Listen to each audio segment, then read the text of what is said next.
मैं नाहरगढ़ किला बोल रहा हूं। मैं जयपुर शहर के पहरेदार के रूप में जाना जाता हूं। मैं बाही किला हूं जिस पर आज दिन तक कभी किसी का आक्रमण नहीं हुआ। मैं जयपुर के गौरवशाली इतिहास का एक हिस्सा रहा हूं। मैं उस वैभवशाली इतिहास का साक्षी रहा हूं। मैं वहीं जहां 1857 की क्रांति में अंग्रेजों और उनकी पत्नी को सुरक्षित रखने के लिए शरण दी गई। मैं वही किला हूं जहां की मिट्टी पर सवाई जयसिंह जैसे शूरवीर हिंद राजा के पग पड़े जिन्होंने अश्वमेध यज्ञ किया। मैं वही हूं जहां कभी अकबर के 9 रत्नों में से एक सवाई मान सिंह आया करते थे। मुझे गर्व होता है कि मुझे उस गौरवशाली साम्राज्य का पहरेदार होने के लिए पुकारा जाता है। मैं 1700 फीट की ऊंचाई पर एक अरावली की चोटी पर स्थित हूं। मैंने कई ऐतिहासिक घटनाओं को देखा। मैंने 18वीं शताब्दी में हुई मराठों के साथ संधि को देखा। साथ ही मैंने 1857 की क्रांति में कई यूरोपीय लोगों को अपने अंदर पनाह दी। मेरा प्राचीन नाम सुदर्शनगढ़ था। बाद में मेरा नाम बदलकर नाहरगढ़ रख दिया गया। सवाई जयसिंह द्वितीय द्वारा 1734 में शहर के ऊपर रिज के शिखर पर मेरा निर्माण एक रिट्रीट पैलेस के रूप में किया गया था। भारत के सबसे बड़े किलों में से एक मैं राजस्थान और उसकी विरासत का आकर्षण हूं। मैं अपने साथ साथ एक समृद्ध और अद्भुत इतिहास रखता हूं, क्योंकि मेरे साथ साथ अंबर यानी आमेर और जयगढ़ के 2 अन्य महत्वपूर्ण किलों ने जयपुर शहर के लिए एक मजबूत रक्षा कवच का गठन किया। दुनिया की सबसे पुरानी पर्वत श्रृंखलाओं पर स्थित मैं गुलाबी शहर जयपुर का शानदार दृश्य प्रस्तुत करता हूं। मैं वास्तव में जयपुर पर्यटन का गहना हूं। 1734 में महाराजा सवाई जयसिंह द्वितीय द्वारा मुझे मूल रूप से सुदर्शनगढ़ किले का नाम दिया गया था। बाद में मुझे एक नया नाम दिया गया, नाहरगढ़, जिसका अर्थ है बाघों का निवास। दुनिया की सबसे पुरानी पर्वत श्रृंखलाओं में से एक अरावली पहाड़ियों में स्थित है। मैं आपको प्राकृतिक परिवेश का मनमोहक दृश्य प्रदान करता हूं। जयपुर के प्रमुख पर्यटक आकर्षणों में से एक मैं अपनी विस्तृत दीवार के लिए प्रसिद्ध हूं, जो मुझे जयगढ़ किले से जोड़ती है। आमेर और जयगढ़ के साथ मैंने एक बार जयपुर के लिए रक्षा रिंग के रूप में कार्य किया था। मेरा निर्माण मुख्य रूप से रानी और राजा के निवास के लिए बना गया था। बदलते समय के साथ मेरी अधिकांश महिमाएं खो गई हैं, लेकिन मैं अभी भी राजस्थान के सूरज के नीचे मजबूती के साथ खड़ा हूं। कुछ लोगों का मानना है कि नाहर सिंह भौमिया के नाम पर मेरे किले का नाम नाहरगढ़ पड़ा। मान्यता है कि मेरे निर्माण के समय जुझार नाहर सिंह ने किले के निर्माण में विघ्न उत्पन्न किया। तब तांत्रिक रत्नाकर पौंड्रिक ने नाहर सिंह बाबा को अन्यत्र चले जाने के लिए तैयार कर लिया और उसका स्थान अंबागढ़ के निकट एक चौबुर्जी गढ़ी में स्थापित कर दिया, जहां वे लोक देवता के रूप में पूजे जाते हैं। मेरे निर्माण के समय में नाहर सिंह का बड़ा विघ्न रहता था। मेरे निर्माण के संबंध में अजीब घटनाएं सामने आती रहती हैं। मजदूर लोग एक दिन काम कर रहे थे, तब अगले दिन पुनः काम पर आते तो उन्हें काम बिगड़ा हुआ रूप में मिलता था। ऐसा घटित होने के बाद किसी अनहोनी के होने के डर से मजदूरों ने यहां आने से मना कर दिया और यहां काम बंद हो गया। बताया जाता कि राठौड़ राजा नाहर सिंह भौमिया ही वो शक्ति के रूप में आकर इस तरह के कार्य को बिगाड़ देते थे। उस भयानक आत्मा की वजह से महल में कई तरह की गड़बड़ियां होने लगी। उसके पश्चात उनके नाम का मंदिर भी किले के प्राचीर में उस समय के शासकों ने बनवाया था। मैं घने जंगल के मध्य बना हुआ था। उस जंगल को प्राचीन समय में राजा महाराजा शिकार के लिए उपयोग में लाते थे, मगर मैं अब हिंसक जानवरों का घर हूं। यहाँ आने वाले पर्यटकों को भी इस खतरे से आगाह किया जाता है।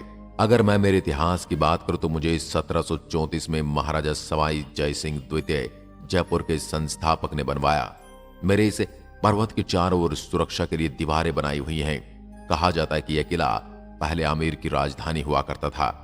मेरे किले पर कभी किसी ने आक्रमण नहीं किया था, लेकिन फिर भी यहाँ कई ऐतिहासिक घटनाएं हुई, जिसमें मुख्य रूप से 18वीं शताब्दी में मराठाओं की जयपुर के साथ हुई लड़ाई भी शामिल है।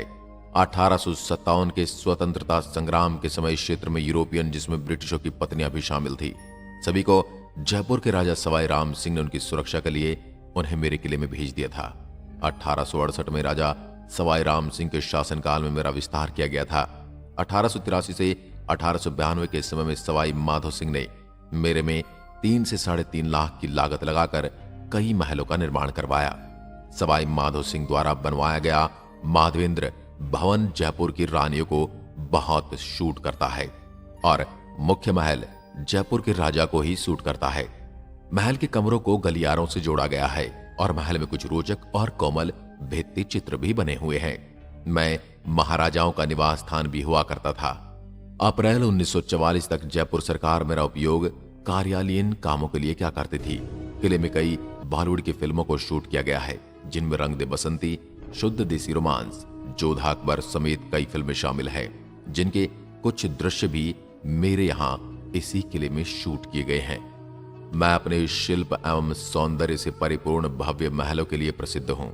मेरे अधिकांश राज प्रसाद महाराजा सवाई राम सिंह द्वितीय तथा सवाई माधो सिंह प्रथम द्वारा अपने 9 पासवानों के नाम पर बनाए गए थे, जिनका नाम सूरज प्रकाश, खुशहाल प्रकाश, जवाहर प्रकाश, ललित प्रकाश, आनंद प्रकाश, लक्ष्मी प्रकाश, चांद प्रकाश, फूल प्रकाश और बसंत प्रकाश हैं, जो शायद पासवानों के नाम पर है।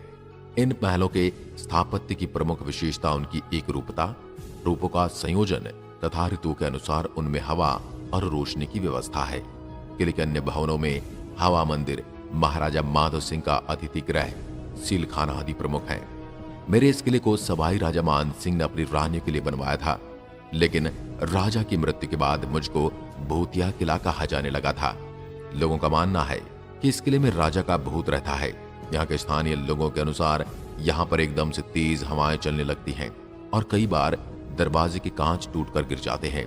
यहाँ कभी कभी एकदम से गर्मी और एकदम से ठंड महसूस होने लगती है। किले में जाने वाले कई लोगों को अजीब चीजों का एहसास हो चुका है। बताया जाता है इस किले के पुनर्स्थापन संगठन के मालिक अपने घर में रहस्यमय तरीके से मरा हुआ पाया गया था।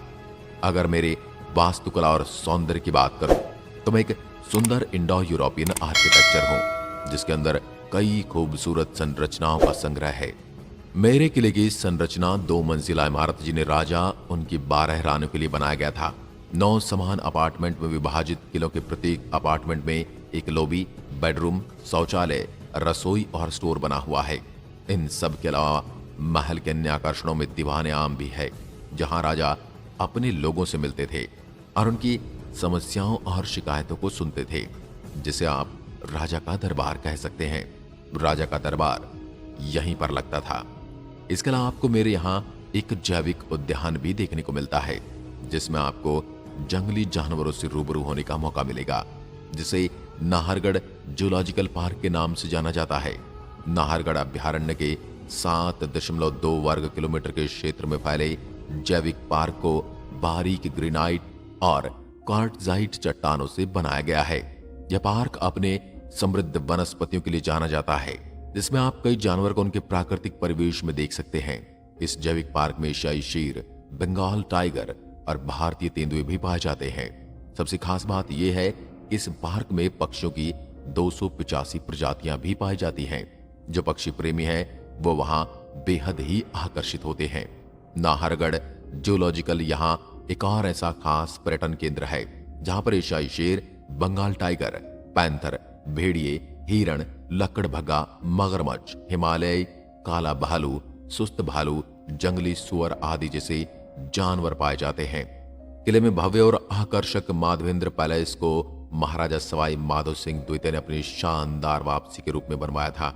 जयपुर के वास्तुकार विद्याधर भट्टाचार्य ने माधवेंद्र भवन का निर्माण सुंदर आंतरिक सज्जा, दीवार पेंटिंग और प्लास्टर पैटर्न के साथ बनवाया था। फिर 2 शताब्दी के बाद क्यूरेटर पीटर नेगी ने इसे उत्कृष्ट मूर्तियों के साथ सुशोभित किया था। बता दें कि राजस्थान सरकार और एक एनजीओ के बीच एक ऐसे प्रोजेक्ट को 10 दिसंबर 2017 से जनता के लिए खोला गया, जो समकालीन कलाकारों के लिए अपने काम को प्रदर्शित करने का एक खास स्थान बन गया है। इस जगह पर भारतीय और अंतर्राष्ट्रीय सहित 24 शीर्ष कलाकारों द्वारा बनाई गई 53 कलाकृतियां हैं। माधवेंद्र भवन के रूप में संदर्भित जनाना का निर्माण विशेष रूप से महाराजा सवाई जय सिंह द्वारा करवाया गया था। किले का मुख्य चुंबक तो माधवेंद्र भवन है, जो कभी शाही घराने की गर्मियों में भगोड़ा था। अगर सच कहा जाए तो नाहरगढ़ किले में महिलाओं के क्वार्टर के शाही महिलाओं के बीच एक छाप छोड़ने के लिए स्थापित किया गया था। शाही महिलाओं के लिए बनाए गए शानदार क्वार्टर क्वाड के बीच हिस्से तक फैले हुए हैं। जनाना का प्रत्येक सूट राजपुताना मूर्तिकला का एक शानदार चित्रण है और भव्यता का स्वाद लेता है। दूसरी ओर नाहरगढ़ किले में मर्दाना महल ने रसोइयों के मौजूद क्वार्टर के रूप में कार्य किया। सवाई माधो सिंह द्वारा निर्मित माधवेंद्र भवन में जयपुर की रानियों के लिए कमरे थे। कमरे गलियारों से जुड़े हुए हैं और अभी भी कुछ नाजुक भित्ति चित्र हैं। अगर आप मुझसे मिलने आ रहे हैं तो मुझसे मिलने का समय सुबह 10 बजे से शाम 5:30 बजे तक रहता है। इस दौरान आप कभी भी मेरे से मिलने आ सकते हैं। साथ ही मैं आपके लिए मेरे यहाँ खाने से लेकर आपके रहने तक का ख्याल रखूंगा और ये भी बताऊंगा कि आप मेरे तक कैसे पहुंच सकते हैं। मेरे यहाँ घूमने की एंट्री फीस भारतीय पर्यटकों के लिए 50 रुपए और विदेशी पर्यटकों के लिए 200 रुपए है। आपको बता दूं, जयपुर भारत के सबसे खास पर्यटक शहरों में से एक है, इसलिए यहाँ पर एक से बढ़कर एक व्यंजन का स्वाद ले सकते हैं। यहाँ पर कई ऐसे रंगीन स्थानीय भोजन उपलब्ध हैं जिसका स्वाद चखकर पर्यटक उंगलियां चाटने पर मजबूर हो जाते हैं। महाराजाओं और महारानियों द्वारा प्रभावित एक पारंपरिक राजस्थानी थाली में आप एक से बढ़कर एक चीज का स्वाद चख सकते हैं। यहाँ के दाल बाटी चूरमा, इमरती और घेवर जैसी मिठाइयों और प्रसिद्ध चाट जैसे भव्य व्यंजनों को खाए बिना जयपुर की यात्रा अधूरी है। यहाँ की मिठाई बड़ी लोकप्रिय और इसमें घेवर, इमरती, हलवा, चूरमा, गज्जक, मूंग थाल और बहुत कुछ शामिल है। हालांकि जयपुर में बढ़िया भोजन के लिए कई विकल्प हैं, लेकिन आप जहां के जौहरी बाजार के उत्तम और स्थानीय स्ट्रीट फूड का आनंद भी ले सकते हैं। अब बात करते हैं कि आप मुझ तक पहुंच कैसे सकते हैं। यहाँ आने का सबसे अच्छा समय सर्दियों का होता है, जो अक्टूबर से मार्च तक होती है और जयपुर शहर में यात्रा करने के लिए यह सबसे अच्छा समय है। इस मौसम में दिन बहुत अच्छे होते हैं, लेकिन रातें 4 डिग्री सेल्सियस से कम ठंडी होती हैं। अगर आप इन महीनों में यात्रा करते हैं तो आप साथ में ऊनी कपड़े जरूर लेकर आएं। यहाँ गर्मी अप्रैल से जून तक पड़ती है और इस दौरान में मौसम बहुत गर्म और शुष्क रहता है। इस समय जयपुर का तापमान 44 से 45 डिग्री सेल्सियस तक हो जाता है और गर्म हवाएं चलती हैं। जुलाई से सितंबर तक यहाँ मानसून का समय होता है, लेकिन जयपुर में बारिश ज्यादा नहीं होती। मैं जयपुर से 19 किलोमीटर की दूरी पर स्थित हूँ। जयपुर से किले तक आपको बस आसानी से मिल जाएगी। इसके अलावा आप कैब और टैक्सी की सहायता से भी वहां तक पहुंच सकते हैं। जयपुर शहर रेलवे, वायु मार्ग और रोडवेज के माध्यम से देश के सभी बड़े शहरों से अच्छी तरह से जुड़ा हुआ है। इसके अलावा अगर आप नाहरगढ़ किला ट्रेन से जाना चाहते हैं तो बता दें कि जयपुर रेलवे स्टेशन भारत के कई बड़े शहरों से एक्सप्रेस ट्रेनों के माध्यम से जुड़ा हुआ है। जयपुर रेलवे स्टेशन पहुंचने के बाद आप यहां से कैब या टैक्सी की मदद से अपनी मंजिल तक आसानी से पहुंच सकते हैं।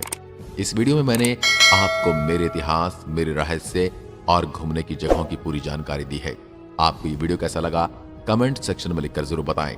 अगर आप यहाँ पहले घूमने आ चुके तो अपना अनुभव कैसा रहा हमारे साथ साझा कीजिए, और किसी चीज ने आपको ज्यादा प्रभावित किया है तो उसके बारे में डिटेल्स में जानकारी साथ ही दें। चैनल को सब्सक्राइब करने के लिए बेल आइकन को जरूर दबाएं, जिससे आपको ऐसी ऐतिहासिक जानकारी से भरे वीडियोस का नोटिफिकेशन आप तक सबसे पहले पहुंच सके। धन्यवाद। जय हिंद, जय भारत।